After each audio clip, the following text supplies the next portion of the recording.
UPPL vote দিব নেকি? বিজেপিক ভোট দিব নেকি? কাক ভোট দিব? হাগ্ৰামা সাহেবক ভোট দিব তো? চৰণ বৰাক ভোট দিব তো? বিজেপিক উদ্ধাৰ কৰাৰ কাৰণে, বিজেপিক অসমৰ পৰা বিদায় দিয়াৰ কাৰণে, BTCৰ পৰা বিদায় দিয়াৰ কাৰণে আমি সব এই কৈছো। মই কংগ্ৰেছ, আমাৰ হাগ্ৰামাগা আর CPPM-এর अजीत सिंह अजीत भैया सब আমি কৈছো। এক ধাক্কা দি 8জনীয়া দলে এক ধাক্কা যেতিয়া দিব, বিজেপি অসমৰ পৰা আউট হৈ যাব।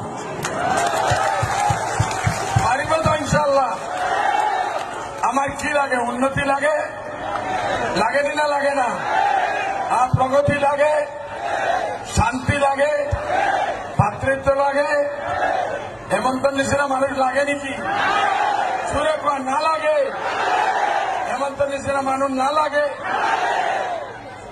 সৰ্বানন্দেৰ নিচিনা মানুষ না লাগে? আমি ইয়াত